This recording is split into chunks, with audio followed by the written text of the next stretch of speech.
Disclaimer: I do not own the clips or music shown. These are used for review and entertainment purposes. Thank you.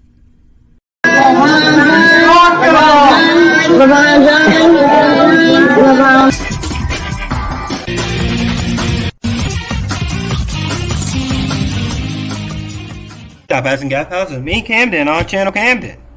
Since I'm interviewing someone later on today, I decided let's talk about. You guys remember Jake Long, the American Dragon? I don't know. I randomly thought about it one day, and I was just like, let me just rewatch the show just because it was on my mind. Like, why not? Why not? I don't got nothing else better to do. Jake Long, the American Dragon, is an animated show that released in 2005 and lasted until 2007, and it was made by Disney. It stars Dante Basco voicing Jake Long, who becomes a magical dragon, of course the American Dragon, and becomes a hero and saves people in New York, because of course he has to save people in New York, like where else, bro? He fights evil clans, like evil Medusa. He fights all types of magical creatures, and helps magical creatures, and also normal people as well, and deals with normal kid stuff. With grades, keeping up with friends or crushes. And everybody likes the show. It has a pretty good following, and some talk about it here and there.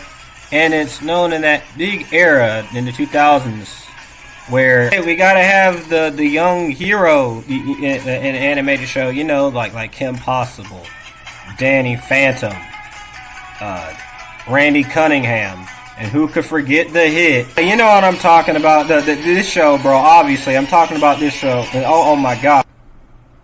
Wait, that's real? Oh my gosh! The show was originally supposed to be live action. It wasn't supposed to be anywhere near Disney. It was supposed to be like a drama, and it was gonna have heavy Buffy inspiration. Well, a CW style Jake Long show. I mean, that would go crazy.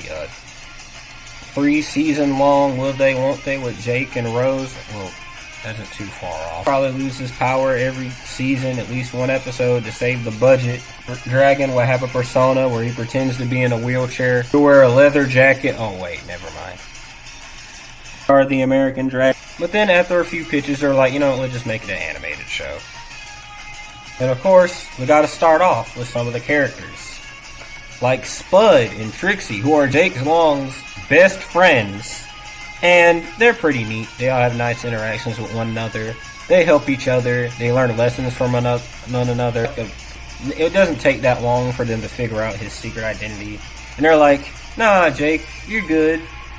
Go save the world, man. Help cover for him when he has to, go off and save the day.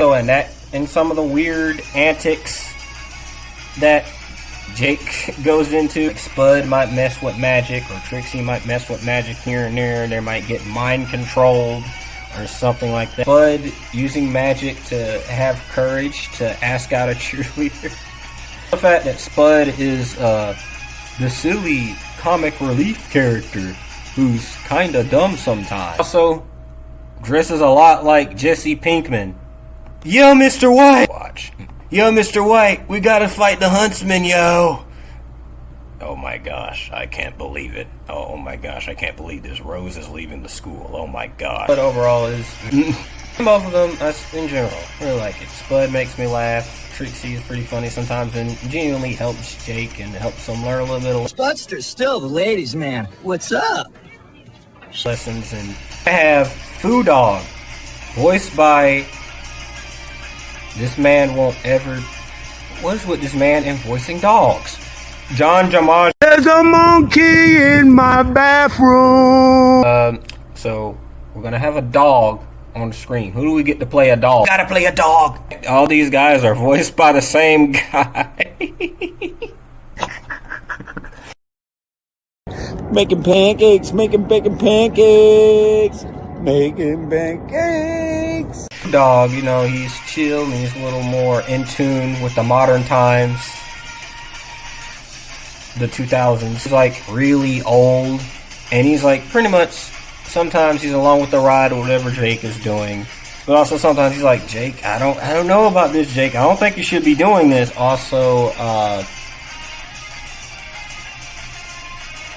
is a kind of a womanizer for some reason. It talks about how all of his old dates back in the day, for some reason, why is this? You also got Grandpa, who's also a dragon, since from generation to generation they become dragons, and then, it's their duty to protect the world, to mentor Drake into becoming the best American dragon that he can be.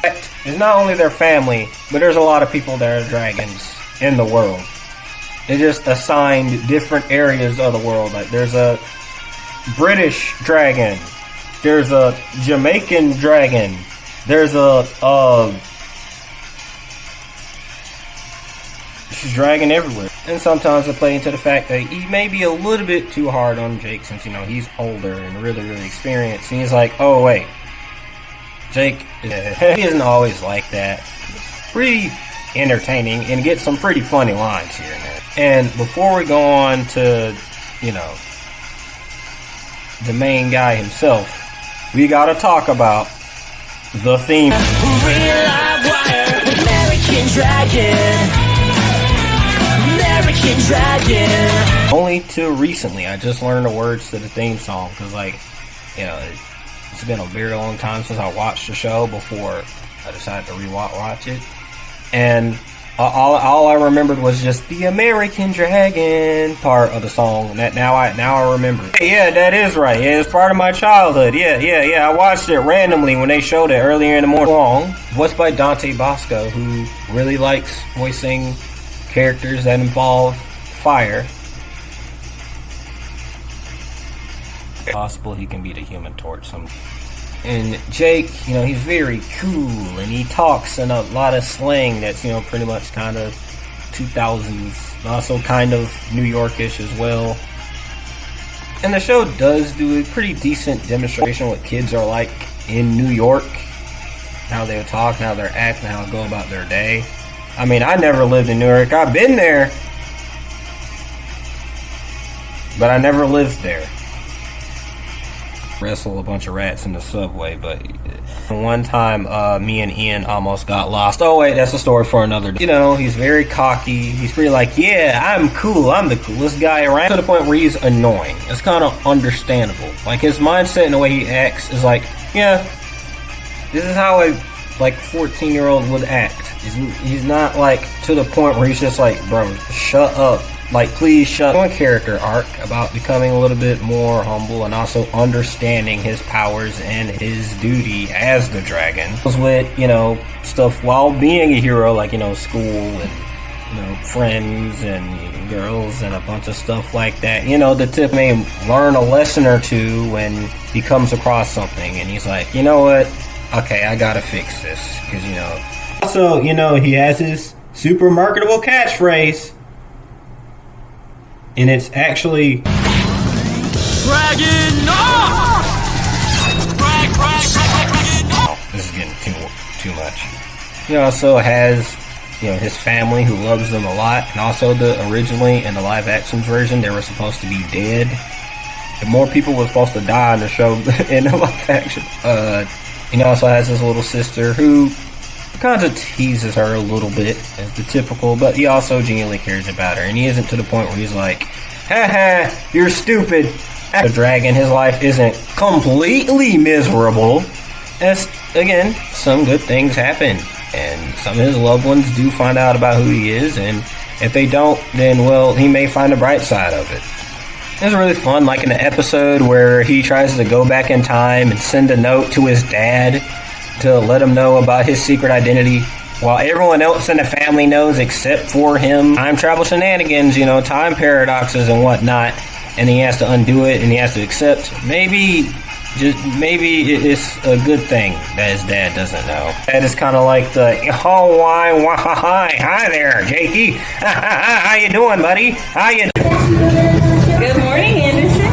Good morning. How are we? We are amazing. Okay, looking over here. Good. Hey, that's what I'm talking about. Whoa.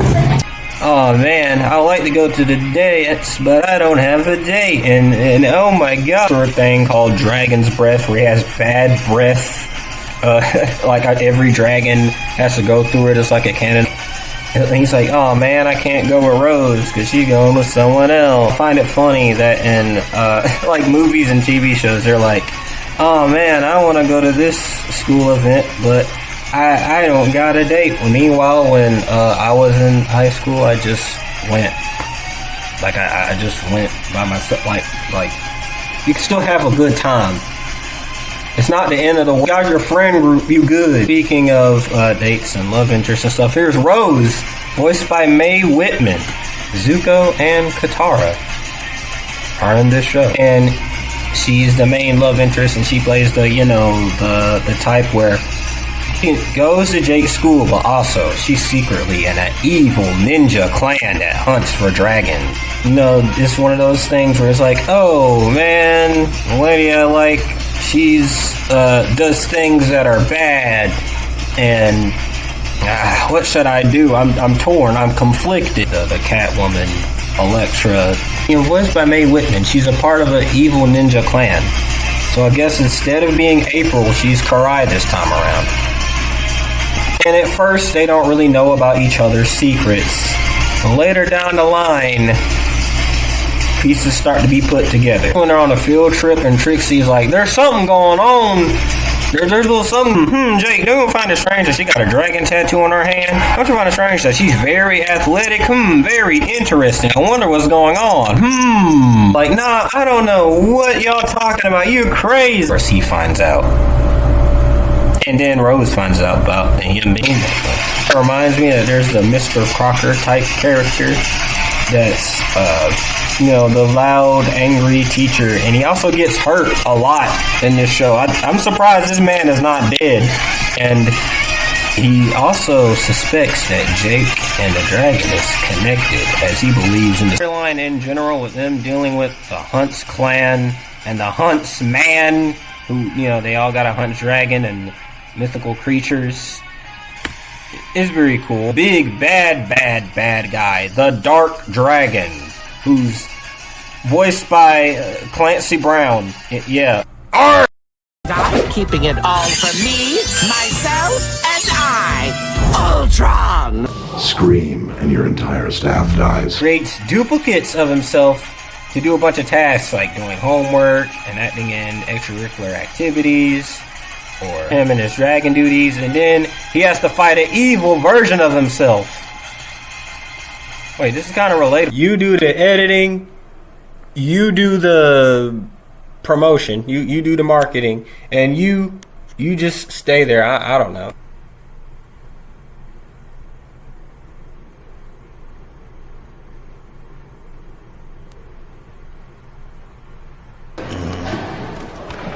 Okay. Yeah, man. I definitely heard all that. I'm definitely invested, bro. Like, definitely invested. Can I get a raise? Oink, oink, oink, oink. Mustache was. See, I knew that mustache was fake. I knew. I keep telling you. This pencil guy look like me. There's also an episode where, you know, he gets affected with a sickness where he has to shed his dragon skin. Or he also has some other villains, but like these people. Flashback episode with young grandpa and his, you know, being a dragon in his prime. Boom. Listen closely, Jake. To hide your skateboard, hold the R button. Woo! Yeah, that's right, everyone. We're back. We're back in the gameplay section. It's been a while. Be honest, I got pow. Yeah, don't mess with the American dragon. Woo! Oh my gosh. Ooh, pow, pow, pow. Pow, pow, pow, pow, pow, pow, pow, pow, pow, pow, pow, pow. Big trash cans, bro. What's ooh, boom. You're my enemy too. Pow. Pow. Pow. He's gonna stop his enemies with this dragon power. Dragon teeth, his dragon tail. Ooh, a burger. Nom nom.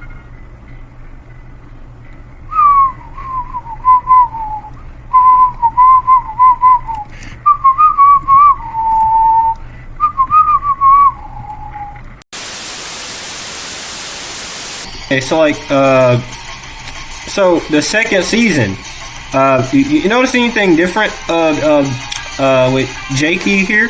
Notice anything different? Because I don't. What about you? You know something different? I don't know. He looks exactly the same. I don't know what you guys are talking about. He looks exactly the same. The show had a art style change in the second season. Stuff behind the scenes with a new director and a new animation team and stuff as they switched around as Kim Possible was going on at the same time. And with the success of the show that they were considering a live action. Also in season 2, the Jonas Brothers sings the theme song because synergy. Actually, I really like the Jonas Brothers version. It kind of fits the aesthetic and the vibe of the show. So the art style, as the fan base online and certain people argue about it because people don't like anything different. You tripping? Like I said when I was talking about Ben 10 Omniverse. But here, I kind of like how smoother and how it looks a little cleaner. I kind of like it. It's like certain things in season 2, it feels like it's 100% the aesthetic that they were going for. In the first season, it was very well done. But the second season, I don't know, it just feels like something happened. Like how more smoothly Jake moves in the fight scenes. And also the fight scenes are a little bit more engaged. I respect it. Gumball didn't look exactly the same, all the way through. So it happens. It happens. Guys, check this out. I'm in an episode of Jake Long, the American Dragon. That's me. I can't believe it. I'm sorry I've been hiding this for so long. I am in Jake Long, the American Dragon. It's crazy. I know this is a lot to take in. But yeah, I was there. That's me. Jake being sad sometimes about Rose or whatever was going on.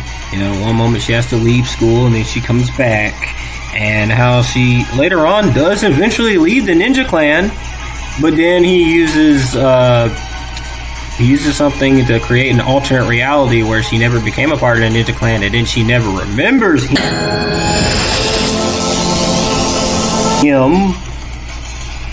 Jake Long,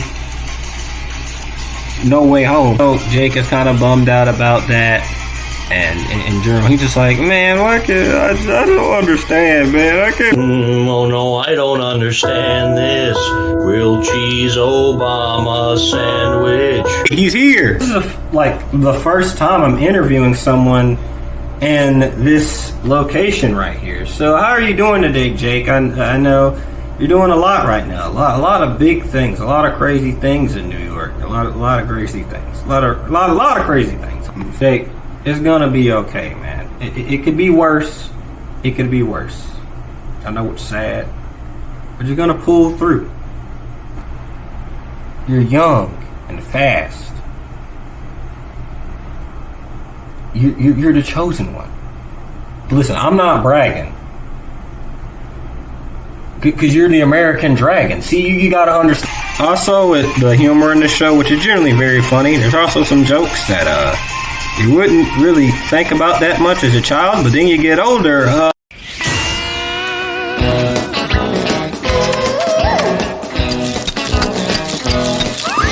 So this is the Rose we've heard so much about. Hey, son, I think it's time we had a talk. On 2 episodes, Jake Long was like, man, I just want a break from being the American Dragon. I want to do normal kid stuff, bro. I'm so tired. Why I gotta do this, man? Why I gotta do this? His sister be the American Dragon for a little bit until he's like, you know what? It's my destiny. I can't give it up. It's my responsibility. The typical. I gotta do this. And then you have an episode where him and his family go on a trip. And his dad actually figures out his secret identity, and he's completely okay with it. He's like, wow, son, you know what? I always knew there was something with you. I just couldn't figure it out. Rose again, and Rose later on does eventually get to remember who Jake is, and she helps him fight the Dark Dragon. One gets to live happily ever after. Jake is with Rose. Everyone knows who Jake is in his personal life, who's closest to him. And he's just, yeah, he's doing good. All is well. No cliffhangers, no loose ends. He's just chilling.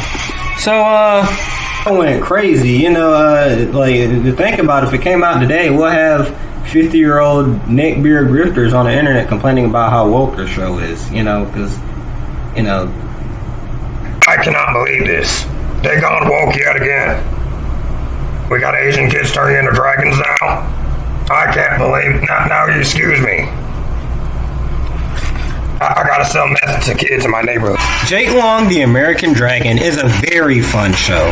I love it a lot. Has fun characters, a pretty decent story to follow, and even its standalone episodes are pretty neat. You take something from it. Of course, the kids can learn something pretty valuable about it, about sticking to responsibilities, while also, you can have fun. You can have fun with what you have, even with the stuff that you kind of have to do, whether it's a job, or like some sort of duty that you just kind of have to do and can't let go of, you can still find some sort of fun out of it. As Jake had a lot of fun being the American Dragon. I can't really connect him to real life as, you know, he's a dragon superhero, but still. And I gotta say, I think it's one of Disney's best from this era. 9 Donuts. I highly recommend watching Jake Long, the American Dragon. Go give it a watch. It was pretty well remembered today. It's not as much talked about as, say, like, you know, Gravity Falls and nothing like that, but it still has a following, and it's not to the point where it's like completely forgotten, where it's like, bro, what's a Jake Long, bro? What are you talking about? Still gets fan art, and I see a lot of crossover fan art with him and the likes of Randy Cunningham and Max Steel and Kate Batowski. I love it. Keep it up. Disney hasn't really forgot about it either. At one point, they were actually considering a live-action movie. Today, I actually would not mind a live-action series on Disney Plus, to be honest, with the right writers. It's an honor having you on here, Mr. Long. Very well. Very, very well done. And the fact that you stayed in your dragon form the entire time throughout this video, I gotta applaud, actually. Say, you guys like, comment, and I mean comment, and dragon up.